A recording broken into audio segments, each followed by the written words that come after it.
Whoa.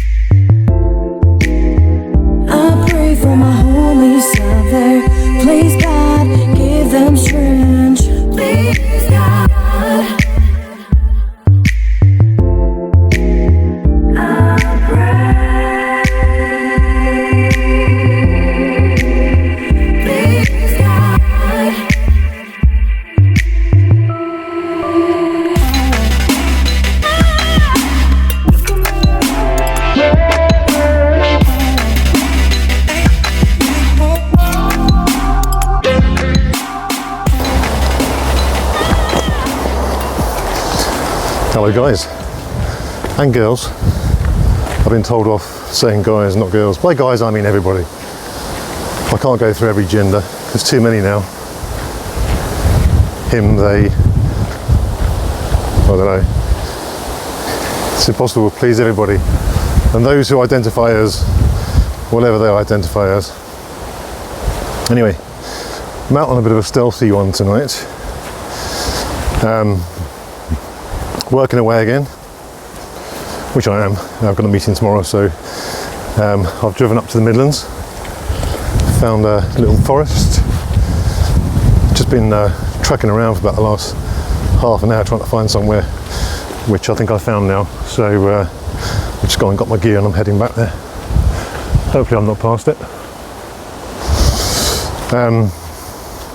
Bit weird, stopped in the car park. There's a VW camper van type thing sitting there with a man and a woman in it. Then the woman gets out and she's wearing a short suit type jacket, fishnet top. You can see the bra, fishnet stockings. We're talking the big wide fishnets, you know, the good old fashioned ones. You can see the stocking tops because the mini skirt is so tiny. She's about 60, skinny little thing.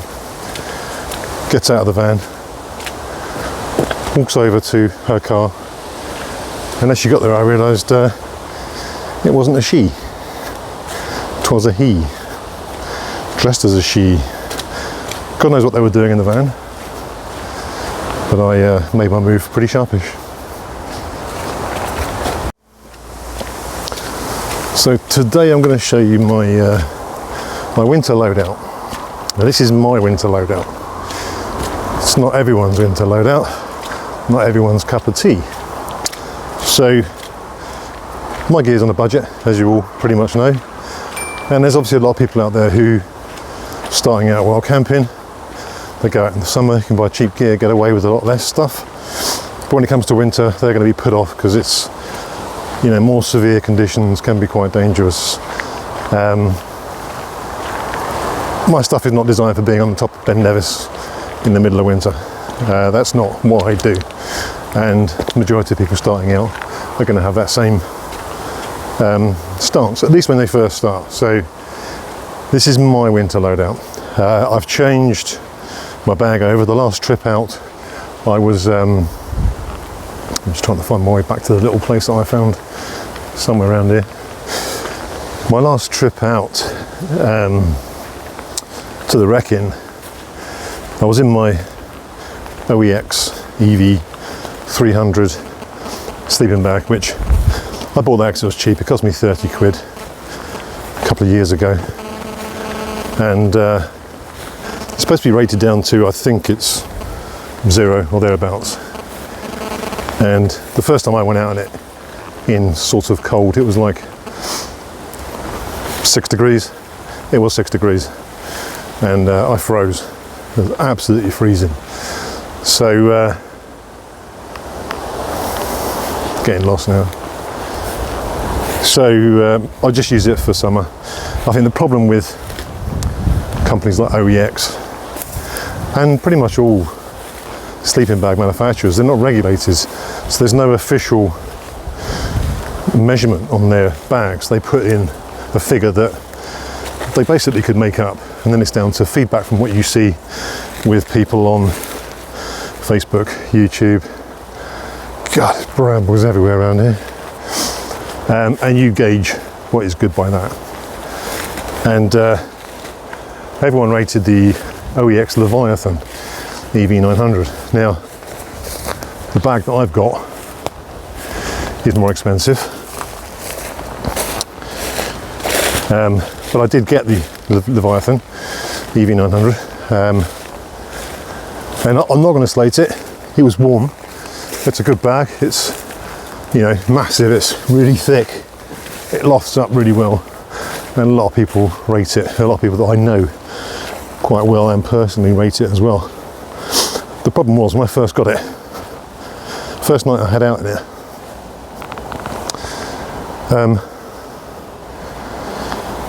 I tend to sleep on my side of my back, and the opening, once you're in and zipped up, when I turned on my side or on my front, it was halfway down the back of my shoulders, and my shoulders were cold. I hated it, and the only way I could get around that was by cinching the bag right up tight. And then I was restricted, and I had a horrific night, so I chucked it, took it back.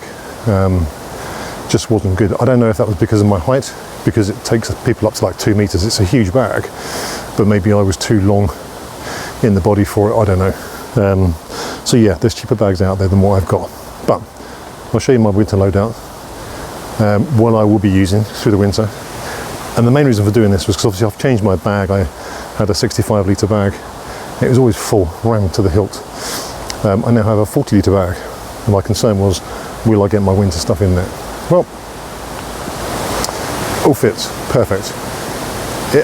As I said before, you live to your means. If you have a small bag, you can't put much in it. If you have a big bag, you just fill it with crap you don't need. So yeah, I've scaled down a little bit on my stuff. I haven't brought my chair. I could take my chair with me, it will fit in the side pocket still. But I haven't brought it because I thought the likelihood of me being able to sit somewhere where I'm going, where I was looking at, was quite slim. As it turns out, there's space.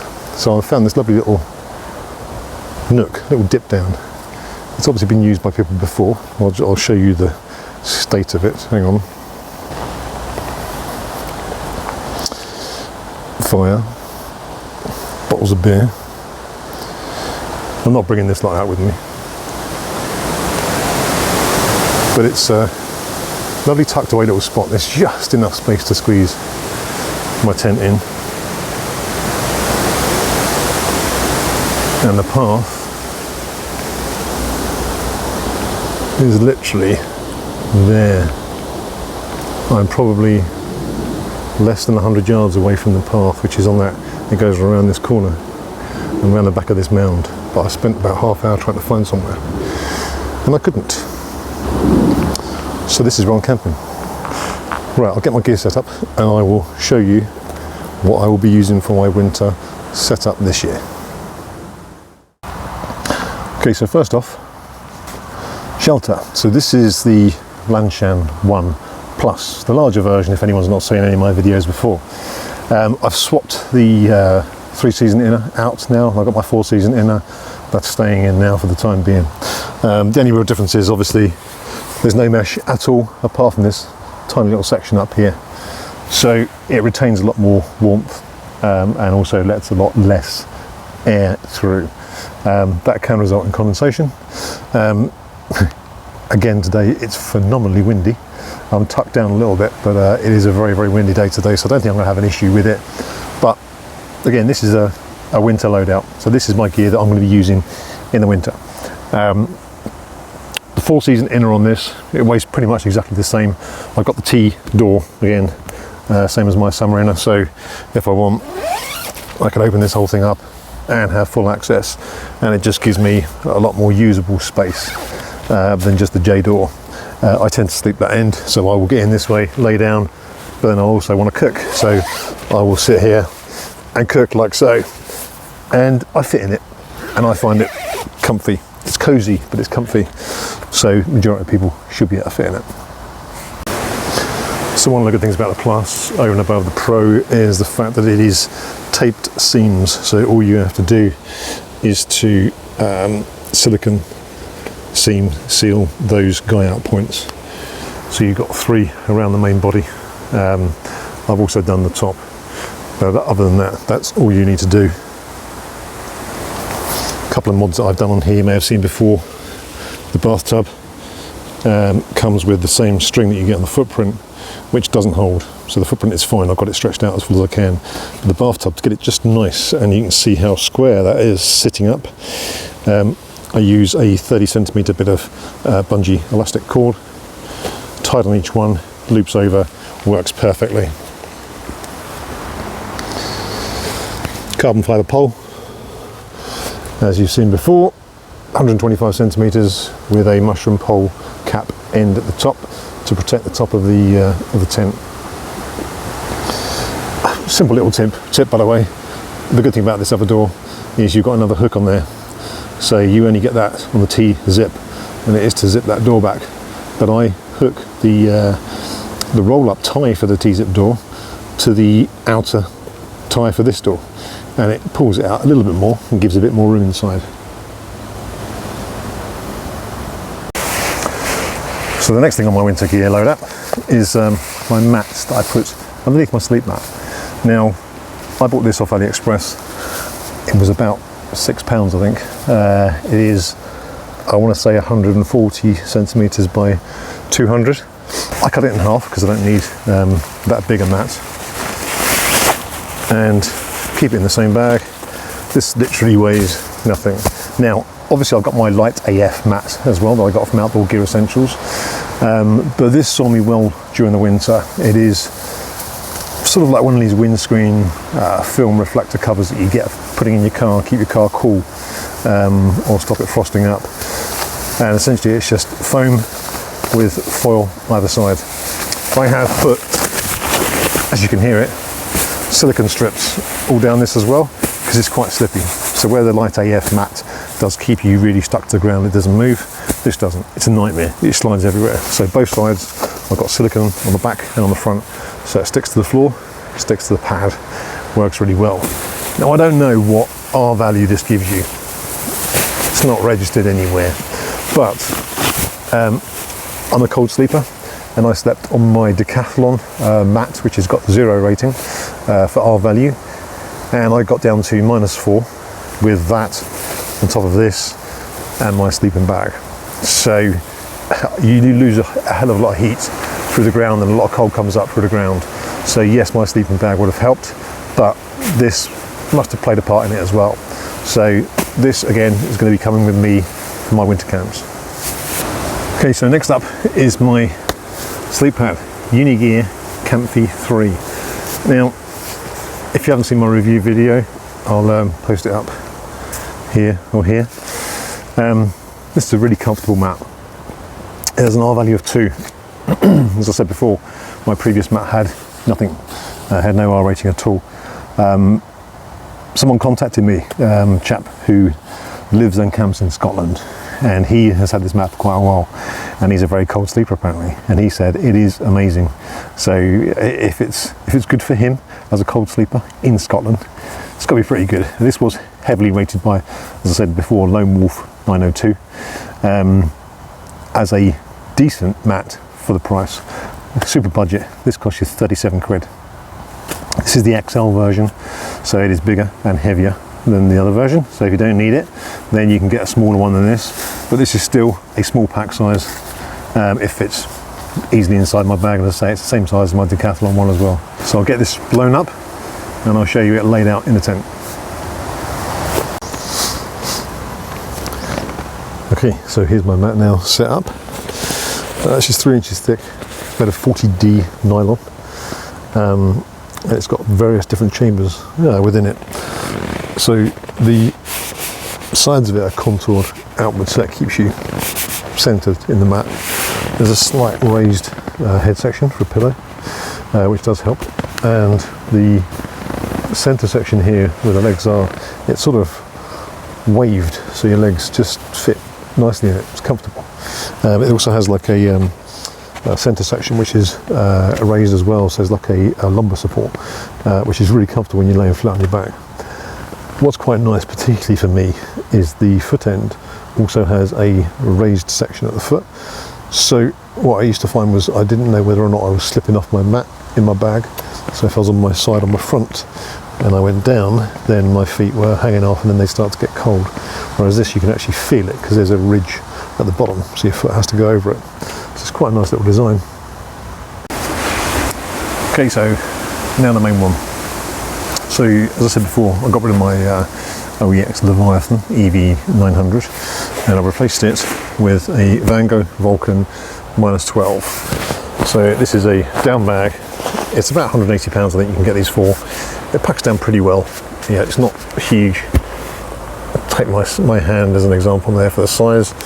I don't know what the compressed size is, I've never measured it, but it fits in the bottom of my bag across it, and space at the side for my bed, my pillow and my towel, a couple of other bits. So yeah, excellent bag. Now this is rated down to -12. That's not its extreme limit, it's like 32 or something. But what's nice about this is when it's lofted up, although it is mummy shaped, it has inside it these elastic sections within inside it, very, very thin, light elastic, and it keeps it close to your body and keeps the bag lofted, but you don't feel restricted within the bag. So as you turn, it stretches. So although it's close to you, therefore stopping air and cold getting in, it actually allows you to move still. So it's a great design, a really good bag. If anyone's looking for one, I recommend this.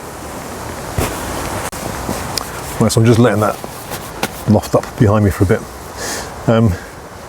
Two other small, extremely lightweight, but in my mind vital pieces of winter equipment that take up no space and no weight.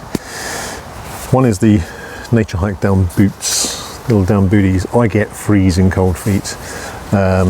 No matter what I put on them, no matter what I do, my feet get cold. These things are a game changer for me. They really are. It's a tiny bag, yet they weigh, I don't know, something like 40 grams or something silly. They're next to nothing, and just like a down sleeping bag, they puff up, they loft up, keep my feet lovely and warm. On a similar note, I also have the Montane Prism gloves. So again, these are tiny. I won't get them out now. You've probably all seen these before. Again, weigh nothing, pack size is nothing, smaller than an apple, fits in the bag. Again, game changer. So warm, these things. They're not fully waterproof, they're water resistant. So if you are going to be walking in freezing cold rain, then you might want to get something to go over the top of these. But just to keep your hands warm, they're fantastic.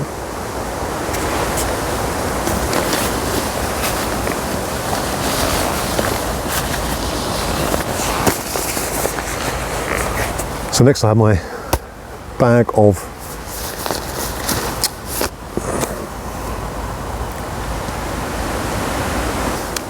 next up is my thermals. So again, packed down in here, I've got thermal top, thermal bottom. They're not expensive ones. I think these cost me £22 for the pair, Mountain Warehouse. I've got a spare t-shirt and underwear all crammed in here. Again, fits down inside the bag, nice and neat. I will always wear these. Generally, I will just wear these and nothing else with that bag, and that's what I wore down to -4. So in that sleeping bag, it kept me toasty warm. I can actually feel the warmth on this pad now, coming up from the ground. It's reflecting back. It is, as I say, there's no sort of insulation within the sleeping pad, but I can feel the warmth. It's noticeable just sitting here. So yeah, that's my nightwear. Not really winter related, but while I'm here, I have a Eurohike pillow, £5 from Go Outdoors. I know everyone has their Trekology Luft 2.0 pillows. I don't. I did have a Vango that I put a strap on it and I would strap it to my pad, sleeping pad, put it underneath it to give it some loft. But now with this raised section pillow that's on this pad, I don't need it. So this just is a nice comfy pillow. It's like a home pillow, and it just goes in the hood of my sleeping bag. Works fantastic. Not winter related, but that's always coming with me. One thing I'm going to change out, my electrics, so my charger, my torches, and everything else electrical that comes with me. I am going to get an insulated bag. I'll probably make one just to keep the batteries warm, keep charging there longer, because obviously once the temperature starts to drop down low, you start to rapidly lose the charge on your batteries, and you don't want to be stuck in the middle of nowhere with either no communication in case there's an emergency, or if you're using OES maps or OES maps, what am I talking about? Or if you're using OS maps on an app, View Ranger or something like that, then you don't want to be stuck without power. So my power bank is in here. It will charge my phone 4 times. It is the Anker Powercore 20,000 milliamp, I think it is, and it's fantastic. But it will drop quite quickly when it gets cold. So I'm going to make. I'm not going to buy. I'm going to make an insulated bag because I like to make stuff. Cook kit. Should I put a light on? Decided it's getting a bit dark. So cook kit. This is going to be my go-to cook kit. It is tiny. I'm not going to be doing any big cordon bleu cooking in the winter. So inside here I have my Sea to Summit mug, which I love. It's a good size. Get a decent cup of coffee in there. Easily to clean. I went through a phase of it smelling, but it's fine now. Milton sterilising fluid works well if it does start to do that, by the way. It's a 750ml titanium pot with a BRS 3000T stove, pot stand or gas canister stand, and then a jet boil 100-gram canister. I've just refueled this for the first time using one of those little inverter things that you get where you put the other canister on top. It was a lot easier than I thought it was going to be. No one died, no fires, no explosions. It was fantastic. So I now have a full canister of jet boil. And it's a mixed gas as well, so it's good for colder weather use. So this shouldn't cause any problems for cooking. On the subject of cooking, this is not a crisp packet or a Thermo pad. This is a titanium windshield. AliExpress. It was a few quid, not a lot. I've cut it down a little bit. It weighs literally nothing, it'll blow away in the wind. But I cut it down just to suit my setup because it's a narrow pot. It's quite a large roll. I've connected it as well because it's a major pain to get these connectors in together. So I've connected it constantly, so I just drop that down on top of my cook pot. This is going to help obviously in the winter months with wind, which, yeah, it can be annoying. The stove seems to handle wind very, very well, but what it will do is it will use a lot more fuel, and that's my concern. So it's not about the speed or the hassle of the wind, it's about wasting the fuel that I don't need to. So this wind deflector fits perfectly, and I'll show you on the pot in a bit, because I need a coffee. I was about to say that was it, but obviously you're going to want a coat in the winter. So I have my Decathlon jacket. This was £40, they're £50 now. It's very thin, lightweight, weighs 250 grams, I think, packs down into its own pocket if you need. This is supposed to be rated to between plus and minus 5 degrees. I don't know about -5, but again, I have been in this with a t-shirt and a fleece, same as what I'm wearing now, and that jacket in sub-zero temperatures been absolutely fine. As long as you lay it up, it's going to keep you warm. It's a great jacket for 50 quid. There's not much out there that can beat that, particularly for a down coat. And the fit is fantastic. The only downside is the hood is too big, and there's no drawstring to tighten the hood around your face. I think it's designed for either, you know, wearing a helmet for winter sports, or someone with a massive head, a sniper's dream. So yeah, that's my jacket. I don't have any winter trousers, so in the cold I will normally wear my thermal long johns underneath my trousers. And jacket wise, I have for the wets, my Mac in a sack. Yeah, not sack in a Mac in a sack jacket. I do have my Mac in a sack trousers, but they don't go over my boots. They haven't got an opening at the bottom to flare them out to get them over your boots, so you've got to put them on before you put the boots on, which is a bit painful. So I have on the way a kilt. I'm going to be wearing a skirt. Should be fun. I will probably get some gaiters as well, because obviously the skirt only comes down to about, well, your knees, probably would be my nether regions with my length of the legs. So yeah, I'm going to get some gaiters for the bottom half of my legs, keep them dry. Other than that, yeah, that'll do it, that'll keep me dry. Along with my Mac in a sack jacket, which is a really nice fit. Again, it's comfortable. I have worn it in the rain, it has kept me dry, so I wore it out over the weekend in horrific rain when I went glamping. Major fail, but it was comfy, it was dry, and it kept me dry and kept me warm, because it's windproof as well, but it's breathable. So yeah, good jacket. 18 quid I think it was, 16 quid, so not a bad price considering what you can pay. The wind is picking up, so this will be a good test of this windshield.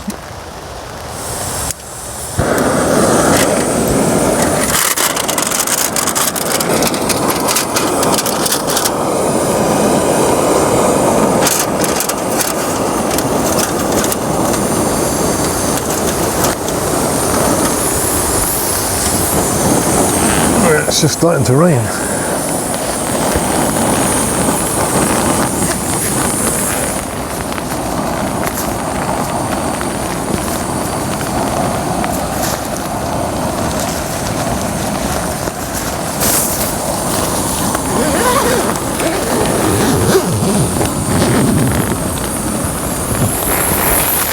Whoa!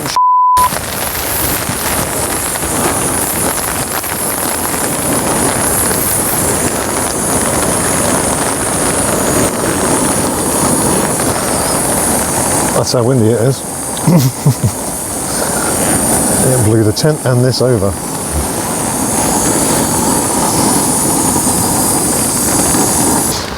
Okay, so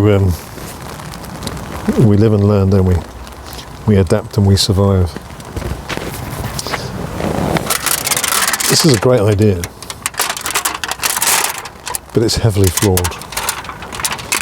So when you put that over the canister, it has to be over the canister and over the bottom of the pot, obviously. You then can't turn off the gas. So you take your scalding hot pot off with the wind blowing this everywhere, and you have to then try and pick up this literally red hot titanium sheet off to turn the gas off. So yeah, that didn't work. So there was a bit of a bailout as I threw this across the floor and then switched the gas off. So I've just boiled it without it. I think I'm gonna have to modify it in some way, shape or form, whether it's just to leave it open so it's only half sort of covered. I don't know. I don't know if that will hold it with the wind, to be honest. I think it'll blow off. So back to the drawing board. So I nearly missed the final piece of winter kit, which is probably the most essential if you want to get by in the cold weather in a tent, and that is my old mate Jack Daniels. Bring yourself a hip flask. Bringing cans of lager is fine, but 1, they're cold, 2, they make you pee a lot, 3, they weigh a ton. This will do just as good a job. I might get a larger one, so it depends on how well you take it, but it will warm you up, it'll help you sleep, and it's a lot lighter, and you don't end up going to the toilet every 5 minutes. So yeah, I would not go anywhere without my flask. Right, well, it's been pretty much pouring down for about the last hour. It's just stopped. Just taking some time to enjoy my JD. Got the standard one this time. I've finished my honey one, which I must admit the honey is really nice. It's very moorish. It goes down extremely well. It's a little less sharp than the normal Jack Daniels, but you know, I'll force it down.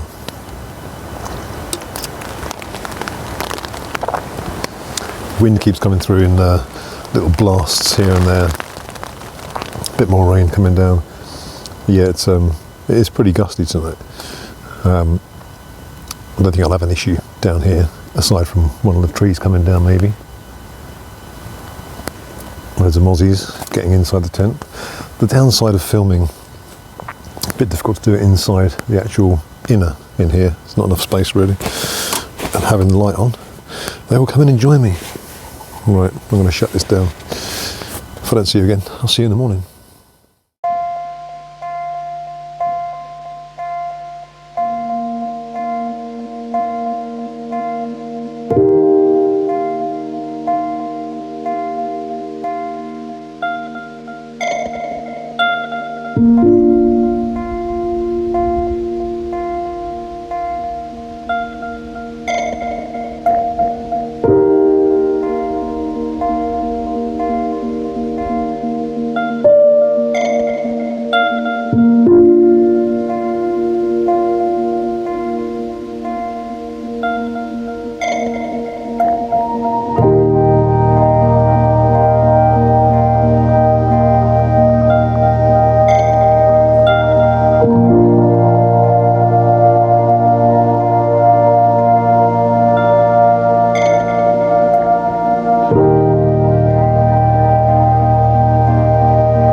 It's just gone 6. I had a pretty good sleep last night.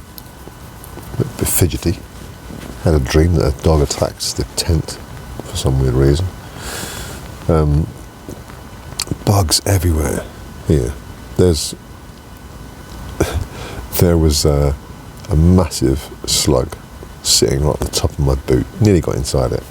And there was one I could see just stuck to my inner behind me, which is nice. Gonna have to clean all that off now when I get back. But yeah, spiders everywhere. Yeah, huge amount of them, but all good. The mat is really comfy. I'm actually really impressed with it. Yeah, it forget the cold side of it, the R value. It didn't get cold last night. In fact, I was boiling. I had my sleeping bag unzipped with my shoulders, my arms out, which I never do. I was that warm. But yeah, the bag is really comfortable. Sorry, the sleeping pad is really comfortable. I mentioned it before about the raised foot end. That my other mat, I would slip down, or as I moved around, my feet would come off the end of it. This, I noticed it, and if I started to feel uncomfortable, it's because I was in the wrong position on the mat, and I could tell by the little bulge at the foot end. So I could then readjust myself. It works. It seems to work really well. It's almost like you know where you are without having to turn the light on and look, or physically feel around on it. So yeah, it was really good. Comfy night. I'm going to get a coffee on now and maybe start looking at some breakfast.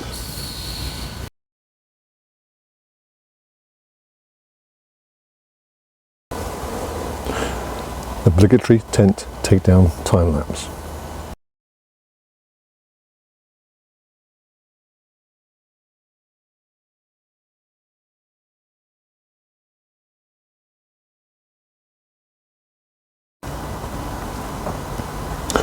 Okay, that's me all packed up.